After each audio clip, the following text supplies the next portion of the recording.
And the hat that didn't have the top, that was my favorite. Yep, still got that. Do you really? Yeah, I still got that. Oh, the hat that didn't have the top was my absolute favorite. Yeah. We swooned when you wore the hat. I don't know what it was, but it definitely brings back a lot of memories. The guys, the four other guys were friends from school, and you sort of joined in. Did they ever, torture you, haze ever? you? Did they ever? Did they always? That's yeah. What's when did they not? Is more like it. No, I mean, it was. I was from another town. They all grew up in Dorchester. I grew up in Jamaica Plain. You know, I was from community theater. You know, kind of middle class kid. These guys were like, you know, pretty tough, like street kids, and so tough. Yeah, they were, you know, and so. It was whatever. Boys will be boys. They were teenagers. I mean, they weren't awful. They, you know, stuck up for me and whatever. But it was tough, you know, to fit in for a while. I was tiny. You were, and we loved it. Yeah. We have a bunch of your big fans in our HuffPost Live community, and they are here joining us with a couple of questions. First up is Anna Cazell-Cole. Hi, Anna.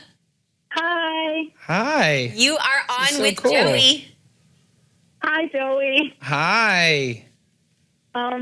So my question for you is there any difference with how you feel when you're singing on a stage and how you feel when you're acting on a set?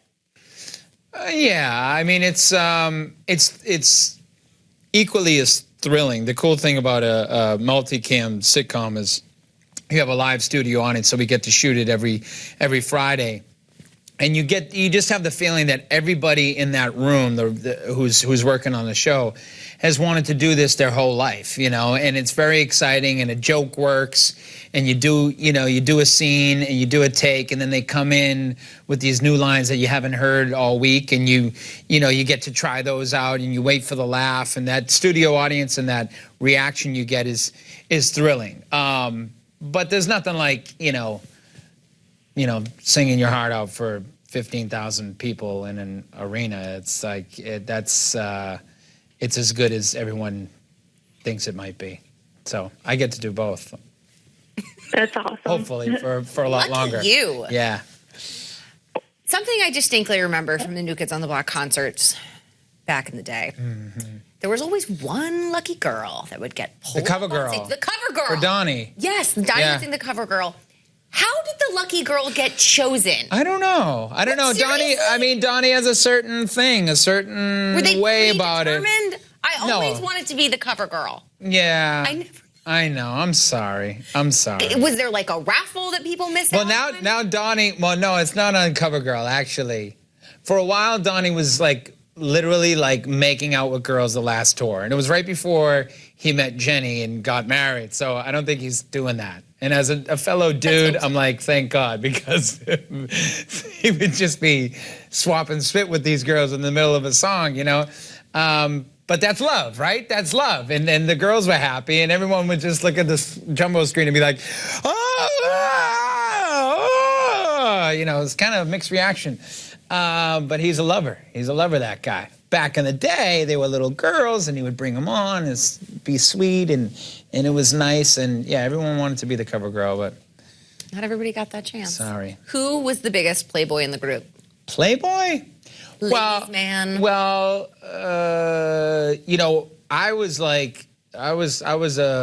late bloomer, so to speak. I didn't really have a lot of swag back then. So, and then John, you know, as we know now, is gay and was probably gay, and so that was, you know, so he and I were busy with our, you know, man broke many a heart. Yeah. With his backwards suspenders. Yeah, and then so Jordan, Donnie, and Danny.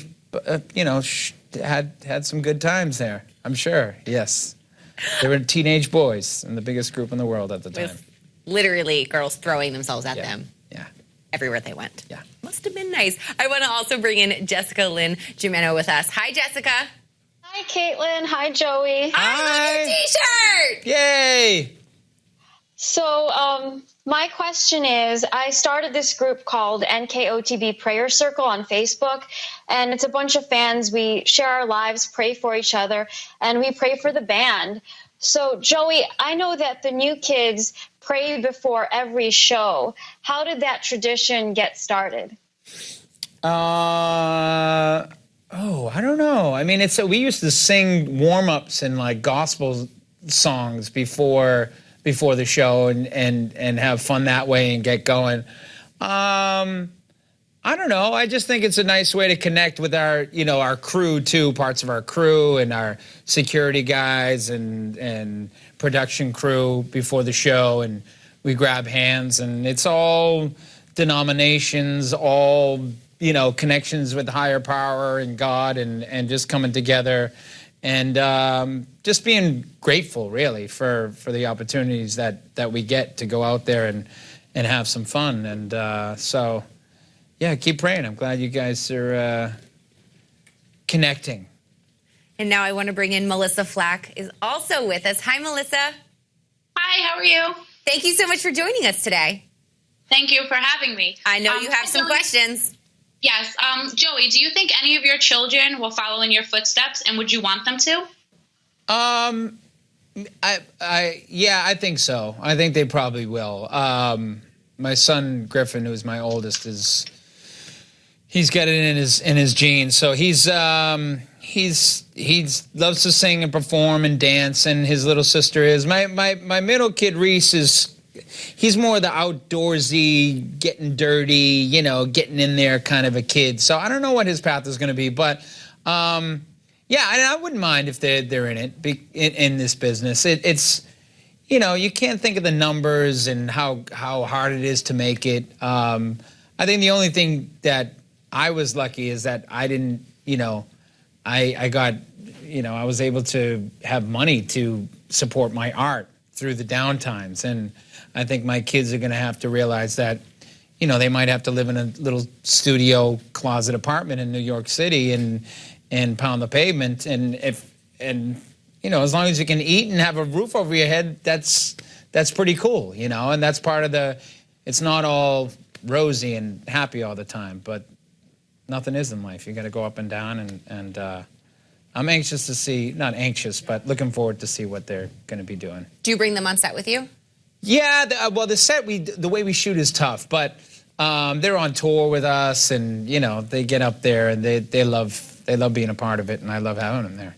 I want to end on this wonderful comment from Tara, who says, the McCarthy's was made for your sense of humor. Your sarcasm is made for Gerard McCarthy. # perfect fit. Yeah. Ironically, I've tried to be less and less sarcastic in the last few years, and because that's not like I finally realized that's not a plus in the personality. Maybe in LA, but here in New York. Yeah, I know. Well, growing up in Boston, people, I know. Well, Boston, totally. Exactly. But I was so good at it that it could be alienating. But now it's my job to be sarcastic. So if I can just balance it and do it at work and not bring it at home, it'd be the perfect balance. The perfect balance there. Yeah. I want to give a big thank you to Anna, Jessica Lynn, and Melissa from our HuffPost Live community. And Joey, thank you so much for coming to hang out. This is a dream come true. I used to wear your slippers, the boxer shorts, the T-shirt with your face on it, and sleep on the sheets of your face. Layered. And there's a picture of me somewhere out there. I'll dig it up next time. Next time I go home, I will dig it up and I will tweet it at you. Me in full Joey McIntyre garb. Okay. It was a good look for me. Awesome. Thank you. Thank you so much for joining us. And of course, you can see more of Joey McIntyre, because I know you want to, in The McCarthy's, which premieres this Thursday, October 30th at 9:30, 8:30 Central on CBS. There is more information.